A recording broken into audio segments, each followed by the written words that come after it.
Oh hey, it's Emily, and I finally have a chance to talk about the books I read in the month of November. So I don't have much time, I'm just going to dive right in. It's going to be pretty rapid fire. So I first finished The Voting Booth by Brandy Colbert, and I finished this on November 3rd, on Election Day here in the United States. And I read it then because this book takes place on Election Day. And you're following a couple of main characters. You follow two perspectives, and one is a high school girl who is very interested in politics and wants to make sure that everyone has the right to vote. You follow another person, another guy who is trying to vote. He isn't registered properly or in the right place, so he's trying to figure out where to go or what to do. So she ends up helping him find the right polling place, find out what to do. She is trying to make sure that everyone has the ability to vote on election day and make sure that they exercise that right. And they're also both dealing with different family issues or just different relationship issues, and they start talking about politics and life, and they just go on this crazy adventure on election day as just different stuff keeps happening. And it was a lot of fun. It was fun. It doesn't go too deep into some issues, but it does talk about issues of minority groups being able to vote and why the votes of minority groups have been suppressed for so long, and kind of delving into that a little bit. Again, there's personal stuff with family, so that is also talked about, including the death of a sibling that happened prior to the story taking place. There's this discussion of that and some other stuff going on, but it was overall a pretty light, fun, hopeful story. And yeah, it was fun. It was targeted at a wide audience, and I just had a really good time listening to it. I thought both of the narrators for both perspectives did a really great job. And yeah, I just had a lot of fun listening to it. I next listened to Layer of Dreams by Liva Bray. This is the second book in the Diviner series, which follows a group of people who have special abilities. Some are dream walkers, some can touch objects and read their history. And in the first one, they use these abilities to solve a mystery, a murder. And in the second one, it kind of sets up what I think is going to be the trajectory of the rest of the series. There are two more books in the series, so I think the second one kind of really sets up where the rest of the series is going. And in the second one in particular, you're following a lot of the dream walkers, and there's a dream sleeping sickness going around. It's set in 1920s New York, which is so much fun. I love the setting a lot in this story. It's one of the story's strengths, along with the characters. The characters are absolutely incredible. I love some, and even the ones that you don't particularly love as characters, you still find them super interesting and you want to follow them. So they're great characters, even if you don't love them, I guess, necessarily. But I absolutely love some of the characters that are introduced in this story. Liva Bray is able to talk about so much in a story that doesn't maybe seem like it would be able to talk about a lot of these issues. For example, the sleeping sickness is really going around in immigrant communities, and racism is a huge topic of discussion, both in the first and the second novel, and I assume throughout the entire series. And she delves into the stories of immigrant families in New York in 1920s, and it's incredible. I love this series so much so far, so I'm very much looking forward to continuing on with this series, probably again around October next year, because this is a perfect one to listen to right around Halloween. Great. I then listened to Well Played by Jen DeLuca. This is a companion novel to Well Met. It's going to be a series, I think, of 3 companion novels, and they're centered around a Renaissance fair, which is so much fun. The first one follows one of the tavern wenches and one of the pirates in this Renaissance fair, and the pirate character also actually runs the Renaissance fair. And they don't get along at first, but through the course of going through the Renaissance fair, they find love. And in the second novel, you follow the other tavern wench, who was Emily from the first book's friend. You follow Stacy. And this is all in the synopsis, so I don't feel like I'm spoiling anything. Stacy had been kind of involved to some degree with one of the band members that they invite every year to this Renaissance fair. She thinks, and it takes place after Well Met, and you kind of go over the course of the year from that Renaissance fair to the next Renaissance fair. She thinks she's communicating with this band member that she's met before. It turns out she's not talking to him. She's been catfished, and she's talking to one of the band manager, who was the cousin of the person she thought she was talking to.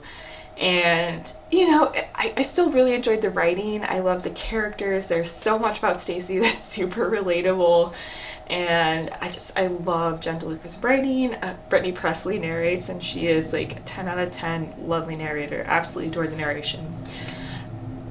But I knew the catfishing would probably bother me a lot, and indeed it did. And she just kept forgiving him for continuously lying to her about stuff, and I'm just like, but why though? But why? Like, I don't understand.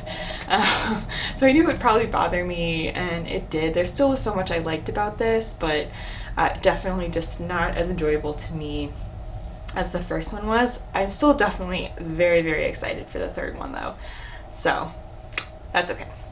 The next thing I listened to was The Midnight Library by Matt Haig. This was an incredible book. Again, I really love the narrator in this one as well. And huge trigger warnings for suicide attempts, and just suicidal ideation and depression. And I'll have an image of the book here, so if you don't even want to listen to me talk about that subject or about this book, I'll just have the image here, and you can just kind of skip forward until you don't see the image of the book. But this one follows Nora, and towards the beginning of the book, you basically, in the beginning of the book, follow her last day and some of the things that go wrong that are part of what leads, or kind of in the lead up to her decision to commit suicide. And she thinks that she's dead. So the suicide isn't exactly on page. It's very clear that it happens and how it happens, but you kind of skip from her, basically her decision to commit suicide, to her thinking that she's dead. And she encounters a building, and she walks into this building, and it turns out it is the Midnight Library. And she talks to the librarian of the Midnight Library, who explains that the books that she is seeing are essentially other lives that she could have lived if she had made different decisions. And so she's exploring these other lives. She's exploring her regrets in life, really.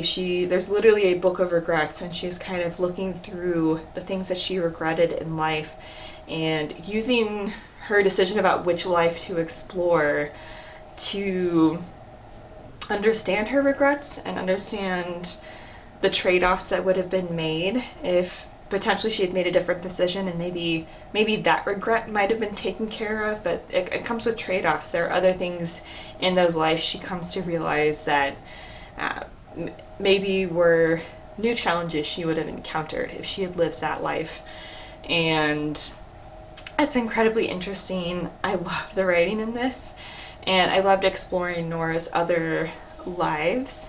And you know, she ultimately finds, you know, she comes across different lives. Some are better than others. She, you know, does she find one that she ultimately loves? Does she stay dead? Does she come back to life? Like, read it to find out. But I thought it was an incredible book, and there are some people who couldn't really connect with Nora as a character, which is understandable. You don't really get to know Nora too much outside of her living her last day, her thought process, her talking to the librarian, because as she's exploring these other lives, really most of what she's doing is just trying to get oriented into what her life is like, and you know, just trying to get used to who she is, what she's doing, how her life is different.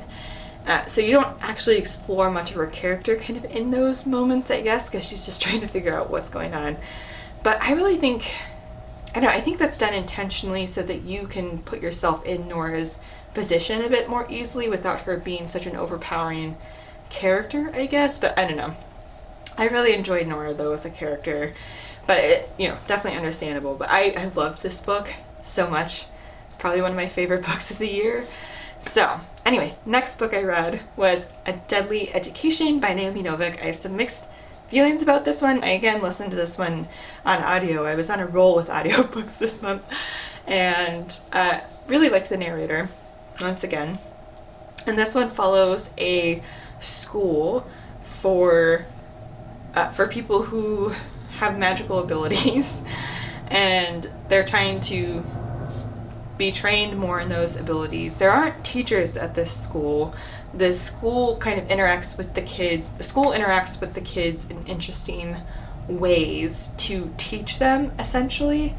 it's a brutal world. So there are monsters, demons, there are a bunch of just things going on at this school that are constantly trying to attack the students.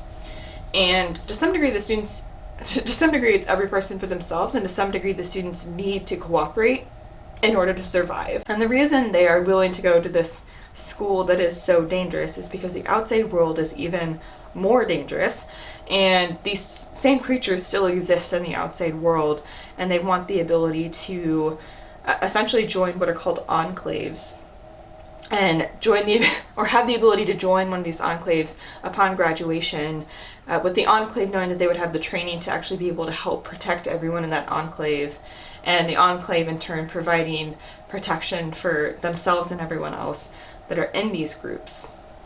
And so essentially you want to be able to get into the school so that you can kind of be protected throughout the rest of your life. And so you follow Elle, who is a junior at this school. She has one more year to go, and you just follow her living at this school and kind of going through school. And I think it's kind of setting up the world for the rest of this series, but this book is very heavy in exposition.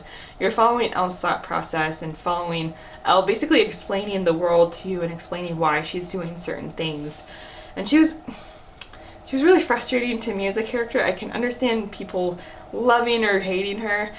She was frustrating to me because she would spend so much time thinking about how much worse her life is because she is so mean to the other students. And she has reasons for that. So at first it's frustrating because you don't understand why she's so mean, but she is so mean and understands how much harder it makes her life, and she complains constantly about how much harder it makes her life, but is still mean. And you kind of come to understand she hates the entire system, really. I mean, she's kind of forced into it because circumstances of the world.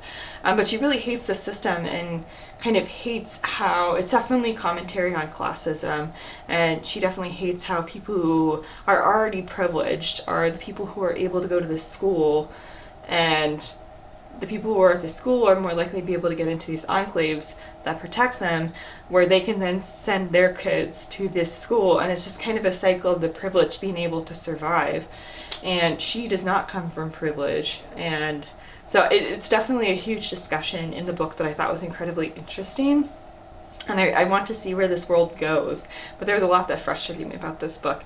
Anyway, next book that I read was The Iron Jackal by Chris Whitting. This is the third book in the Ketty J series, and this is a fun space pirates series, and it definitely gives me Firefly vibes. And you follow the captain. So each story is a pretty self-contained story of like a single adventure that this crew goes on, and it's kind of a found family ragtag crew that has found their way to the Ketty J. Overall, you follow a mostly singular or insular story in each of the books, but there are threads that tie the series together that are kind of developing over the course of the series, and so it's good to read them in order. But this one follows the captain making a dumb decision and the rest of his crew helping him compensate for that and survive that decision. But it's just so much fun. It's so entertaining. I actually listened to this one on audio while reading it physically. I had not listened to the other two on audio, only physically. And I heard that the audiobook was really, really good. And indeed, Rupert Digga is like a fantastic narrator. And so I enjoyed listening to this one and reading physically. But this is just such an entertaining, fun series. So if space pirate adventures, ragtag found family crew, Firefly vibes is something that you're looking for, would highly recommend checking out this series. The next thing that I read was Incendiary by Zoraida Cordova. This is the beautiful artwork on the Very Late edition.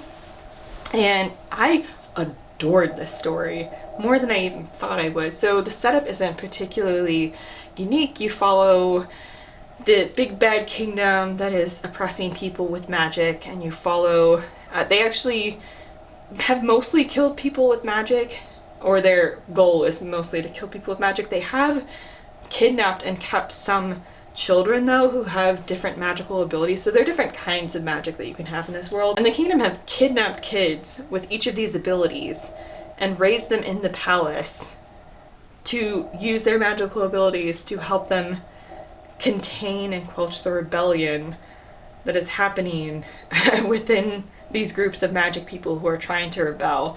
And so some of the kids are used against the rebellion by the kingdom, even though the kingdom supposedly wants to kill all of the people with magic. So our main character is one of these kids who was raised in the palace. She's rescued by the rebellion, and ever since then has done everything she could to help the rebellion protect people with magic. And her parents were killed in the raid on her community where she was kidnapped originally, and she needs to go back undercover into the palace in order to find out information about a potentially new dangerous weapon that the kingdom might have and use against people with magic. And so she goes back undercover, and I love this. It was so much fun. I love the writing. I was so completely sucked into this world very, very quickly. And I cared about a lot of the characters. It is still definitely a YA feeling book, but I was so sucked in. And I thought the writing was great. I am just very intrigued to see what happens in the next one. I think it's going to be a duology. Not quite sure. I think it's going to be duology. And I'm very excited. Like, this was one of my favorite fairy loots that I've read in a minute. Like, absolutely adored this.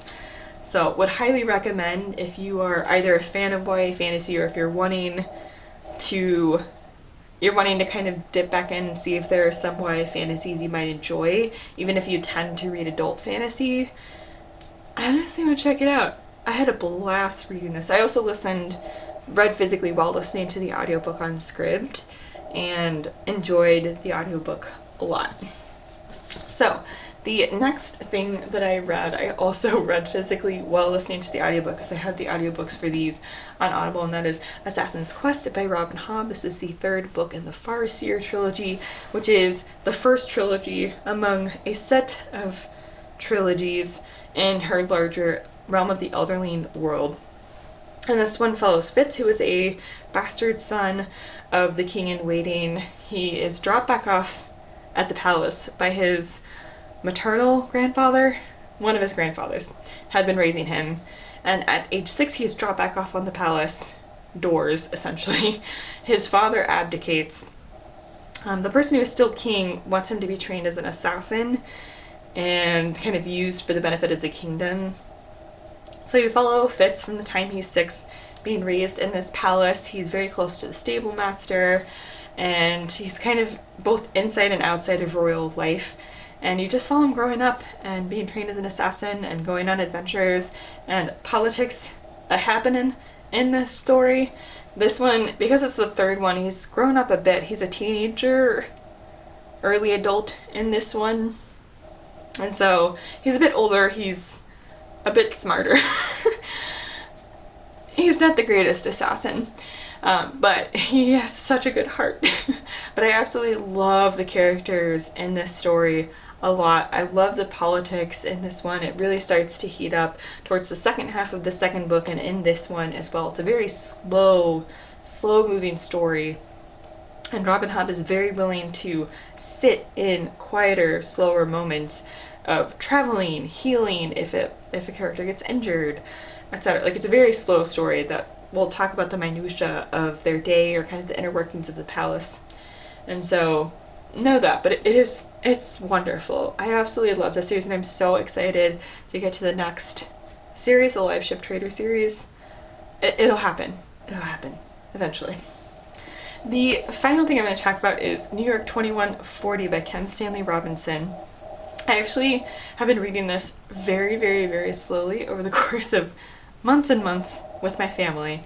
And Kim Stanley Robinson has focused a lot on climate fiction, and in this one you follow a world of New York in 2140 after it has kind of been ravaged by climate change, and it's basically just a huge cast of characters surviving in New York City in 2140 after climate change has really, really taken a toll. And because you follow such a huge cast of characters, it takes a long time for you to actually get to know some of these characters, get to know what's going on. It's a very long book, and it's a very slow moving book. And I think that's in part the story, and in part the fact that I listened to it over such a long period of time. That's also definitely part of this. But it's a very slow moving story, and there definitely are a lot of interesting moments. A lot of the writing is very, very interesting, and just, yeah, a lot of funny, interesting moments, interesting characters, and who get into some interesting situations sometimes. But yeah, it's ultimately a pretty slow story. I am very interested in checking out his most recent release. As our client actually mentioned, it is like one of the books he would most recommend people read this year. I'm very interested to check that one out. But anyway, that is the other book that we happened to finish in November, but I haven't really mentioned in any other video on my channel. So I just thought I would mention that. My family and I are now reading A Promised Land, Obama's new memoir. So yeah, I'll talk about that one months from now when we finish that. So that is everything I read in the month of November, and I have been doing reading vlogs throughout the month of November, so I'll be sure to link all of the reading vlogs that I did below so that can hopefully help give you some more in-the-moment thoughts of when I finish these books. But thank you so much for watching. I'll be sure to link my Twitter and Instagram down below. That's where I like to hang out. Of course, subscribe for more bookish content. And I will also leave more information linked down below about how you can support the Black Lives Matter movement. And I will see you in the next one. Bye.